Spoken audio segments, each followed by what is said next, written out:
भारत की सबसे बड़ी निजी रेल कोच फैक्ट्री का उद्घाटन तेलंगाना में हुआ।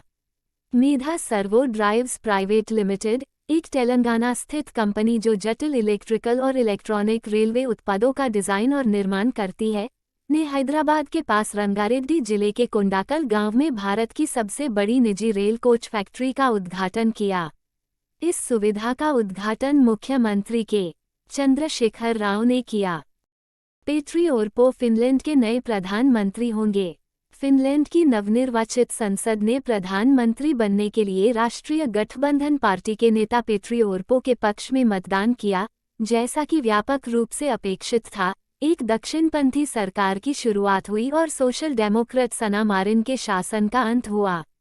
ओरपो रूढ़िवादी एनसीपी, राष्ट्रवादी फिन्स, अल्पसंख्यक भाषा स्वीडिश पीपुल्स पार्टी और ईसाई डेमोक्रेट के गठबंधन का नेतृत्व करेंगे।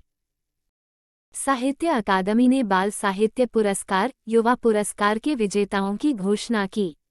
साहित्य अकादमी ने इस वर्ष के लिए अपने बाल साहित्य पुरस्कार के 22 प्राप्तकर्ताओं और अपने युवा पुरस्कार के 20 विजेताओं की सूची की घोषणा की है। बाल साहित्य पुरस्कार के चयनित पुरस्कार विजेताओं में प्रसिद्ध बच्चों की लेखिका सुधा मूर्ति भी शामिल हैं, जिन्हें उनके कहानियों के संग्रह grand parents, bag of stories के लिए सम्मानित किया जाएगा। सबमर्सिबल टाइटन उस स्थान के पास फट गया है जहां 1912 में ब्रिटिश यात्री जहाज डूब गया था। समुद्र तल से लगभग 13,000 फीट नीचे टाइटैनिक जहाज के मलबे वाली जगह पर अभियान पर निकला टाइटन पनडुब्बी उस स्थान के पास फट गई है जहां 1912 में ब्रिटिश यात्री जहाज डूब गया था। जहाज पर सवार सभी 5 सदस्यों को दुर्घटना घोषित कर दिया गया है। विनाशकारी विस्फोट में मृत बहुराष्ट्रीय 5 दिवसीय खोज समाप्त हुई। नाविक दिवस आईमो 25 जून।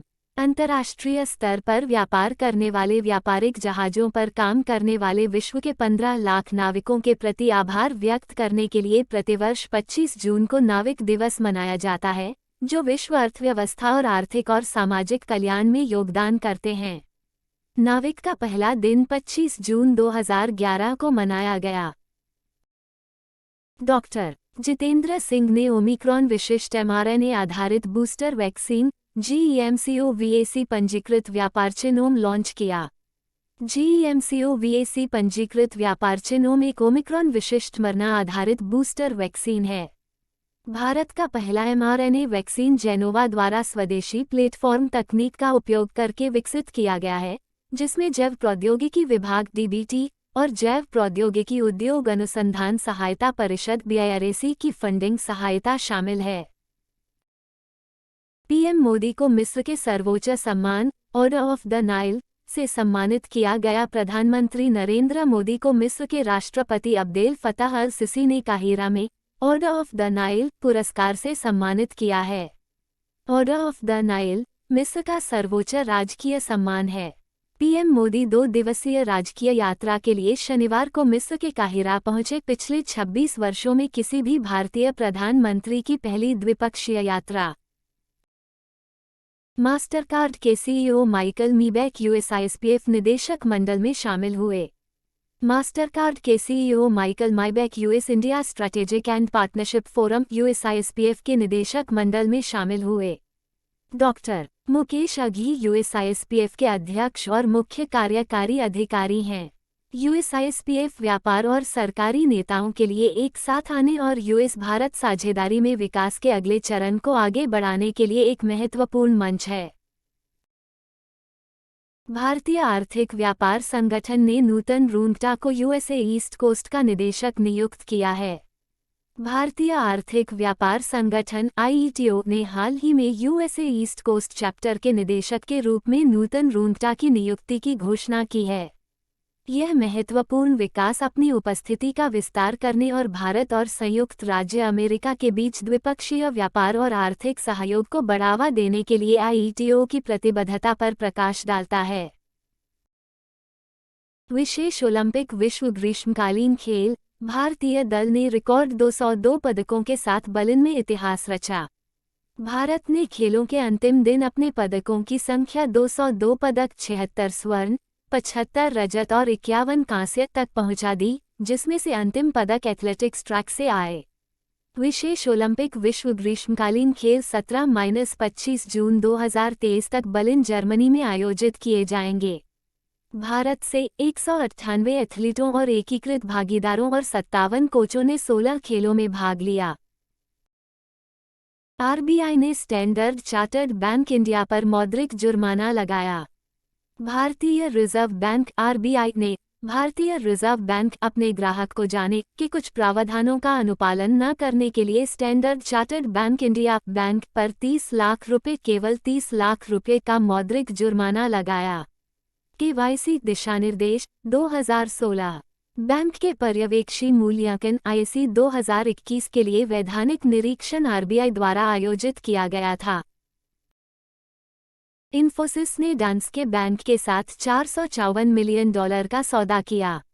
इन्फोसिस ने बैंक की डिजिटल परिवर्तन पहल में तेजी लाने के लिए नॉर्डिक बैंक डांस्के बैंक के साथ एक रणनीतिक सहयोग समझौते पर हस्ताक्षर किए हैं। $454 मिलियन का सौदा 5 साल की अवधि के लिए लागू रहेगा, जिसमें एक अतिरिक्त वर्ष के लिए अधिकतम 3 बार नवीनीकरण का विकल्प होगा। 2022-23 की चौथी तिमाही जनवरी-मार्च के दौरान भारत के भुगतान संतुलन में विकास आरबीआई। भारतीय रिजर्व बैंक आरबीआई द्वारा जारी नवीनतम आंकड़ों के अनुसार वित्त वर्ष 2023 की जनवरी-मार्च तिमाही में भारत का चालू खाता घाटा कैट कम होकर $1.3 बिलियन हो गया, जो देश की जीडीपी का 0.2% है। इस सकारात्मक विकास को मुख्य रूप से जिम्मेदार ठहराया गया था व्यापार घाटे में कमी और सेवा निर्यात में उल्लेखनीय वृद्धि। क्यूएस रैंकिंग 2024 में आईआईटी बॉम्बे शीर्ष 150 विश्वविद्यालयों में शामिल।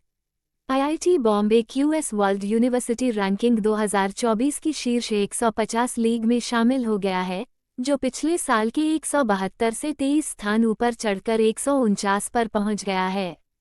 नवीनतम रैंकिंग में 45 विश्वविद्यालयों के साथ पिछले वर्ष के 41 से अधिक, भारत विश्व स्तर पर 7वां सबसे अधिक प्रतिनिधित्व वाला देश और एशिया में तीसरा है।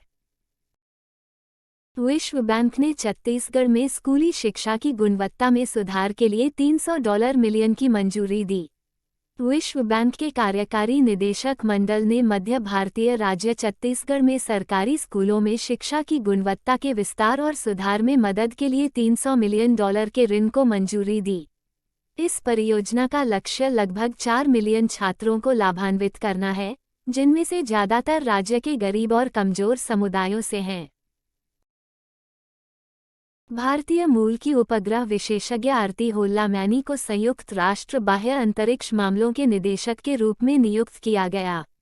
भारतीय मूल की उपग्रह उद्योग विशेषज्ञ आरती होल्ला मैनी को संयुक्त राष्ट्र महासचिव एंटोनियो गुटेरेस द्वारा वियना में बाहरी अंतरिक्ष मामलों के लिए संयुक्त राष्ट्र कार्यालय यूएनओओएसए के निदेशक के रूप में नियुक्त किया गया था। आरती होल्ला मैनी इटली की सिमोनेटा डी पिप्पो की जगह लेंगी। आरती होल्ला मैनी ने ग्लोबल सैटेलाइट ऑपरेटर्स एसोसिएशन के महासचिव के रूप में काम किया है। सेबी ने आईपीओ लिस्टिंग का समय घटाकर 3 दिन कर दिया। सेबी बोर्ड ने सार्वजनिक निर्गम आरंभिक सार्वजनिक पेशकश में शेयरों की लिस्टिंग की समय अवधि को मौजूदा 6 दिनों से घटाकर निर्गम बंद होने की तारीख टी डेट से 3 दिन करने के प्रस्ताव को मंजूरी दे दी है। कैबिनेट ने वैकल्पिक उर्वरकों को बढ़ावा देने के लिए पीएम प्रणाम योजना को मंजूरी दी। उर्वरक मंत्री मनसुख मंडाविया ने कहा कि कैबिनेट ने वैकल्पिक उर्वरकों को बढ़ावा देने के लिए राज्यों को प्रोत्साहित करने के लिए एक नई योजना पीएम प्रणाम को मंजूरी दी। सरकार ने रुपये के परिव्यय के साथ यूरिया सब्सिडी योजना को जारी रखने की भी मंजूरी दे दी। 3 वर्षों के लिए यूरिया सब्सिडी के लिए 3,68,676.7 करोड़ रुपये की प्रतिबद्धता। आरबीआई ने महालक्ष्मी सहकारी बैंक को गैर बैंकिंग संस्थान का लाइसेंस दिया, बैंक परमिट रद्द कर दिया। भारतीय रिजर्व बैंक आरबीआई ने महालक्ष्मी सहकारी बैंक लिमिटेड, धारवाड़, कर्नाटक का बैंकिंग परमिट रद्द करने के बाद उसे गैर बैंकिंग संस्थान लाइसेंस प्रदान कर दिया है। ये बैंक को तत्काल प्रभाव से बैंकिंग का व्यवसाय संचालित करने और गैर सदस्यों से जमा स्वीकार करने से नहीं रोकेगा। आईसीआईसीआई सिक्योरिटीज आईसीआईसीआई बैंक की पूर्ण स्वामित्व वाली सहायक कंपनी बनेगी, बोर्ड ने डीलिस्टिंग को मंजूरी दी। भारत के 5वें सबसे बड़े स्टॉक ब्रोकर आईसीआईसीआई सिक्योरिटीज ने घोषणा की कि वो डीलिस्टिंग के बाद अपनी मूल कंपनी आईसीआईसीआई बैंक की पूर्ण स्वामित्व वाली सहायक कंपनी बन जाएगी। अधिग्रहण के हिस्से के रूप में, जो विलय के समान है लेकिन विलय नहीं है, आईसीआईसीआई सिक्योरिटीज के सार्वजनिक शेयरधारकों को कंपनी के प्रत्येक 100 इक्विटी शेयरों के लिए आईसीआईसीआई बैंक के 67 इक्विटी शेयर आवंटित किए जाएंगे। एडीबी ने नेपाल के समग्र व्यापार ढांचे में सुधार के लिए $50 मिलियन के ऋण को मंजूरी दी। एशियाई विकास बैंक एडीबी ने कहा कि उसने नीतिगत सुधारों के कार्यान्वयन का समर्थन करने और भारत और बांग्लादेश जैसे प्रमुख आर्थिक भागीदारों के साथ हिमालयी राष्ट्र के घरेलू और अंतर्राष्ट्रीय व्यापार को बेहतर बनाने में मदद करने के लिए नेपाल सरकार को $50 मिलियन का ऋण स्वीकृत किया है। तुषार मेहता को भारत के लिए सॉलिसिटर जनरल के रूप में फिर से नियुक्त किया गया। सुप्रीम कोर्ट के लिए 6 एएसजी की फिर से नियुक्ति की गई। केंद्रीय मंत्रिमंडल की नियुक्ति समिति ने शुक्रवार को तुषार मेहता को 3 साल की अवधि के लिए भारत के सॉलिसिटर जनरल के रूप में फिर से नियुक्ति को मंजूरी दे दी। Vikramjit Banerjee, K M Natraj, Balbir Singh, S V Raju, N Venkataraman और ऐश्वर्या भाटी को अतिरिक्त सॉलिसिटर जनरल एएसजी के रूप में फिर से नियुक्त किया गया है। बॉक्सिंग चैंपियन मैरी कॉम को यूके इंडिया अवार्ड्स में ग्लोबल इंडियन आइकन नामित किया गया। स्पोर्टिंग लेजेंड और महिला मुक्केबाजी में भारत की पहली ओलंपिक पदक विजेता एमसी मैरी कॉम को दक्षिण पूर्वी इंग्लैंड के विंडसर में वार्षिक यूके इंडिया अवार्ड्स में global Indian icon of the year पुरस्कार से सम्मानित किया गया है। ये पुरस्कार अब अपने 5वें वर्ष में विभिन्न क्षेत्रों में द्विपक्षीय संबंधों को मजबूत करने वाले नेताओं को सम्मानित करता है। उन्होंने 6 महिला विश्व चैंपियनशिप खिताब जीते हैं। ड्रीम 11 ने 358 करोड़ रुपए में बीसीसीआई के प्रमुख प्रायोजक अधिकार हासिल किए। फैंटेसी गेमिंग प्लेटफॉर्म ड्रीम 11 ने शुक्रवार को 358 करोड़ रुपए में भारतीय क्रिकेट कंट्रोल बोर्ड बीसीसीआई का मुख्य प्रायोजक अधिकार जीत लिया। बाइजू का बीसीसीआई के साथ नवंबर तक वैकल्पिक समझौता था, लेकिन उन्होंने मार्च में अनुबंध खत्म करने का फैसला किया। तब से टीम इंडिया बिना जर्सी प्रायोजक के है और हाल ही में विश्व टेस्ट चैंपियनशिप फाइनल भी बिना प्रायोजक के खेला।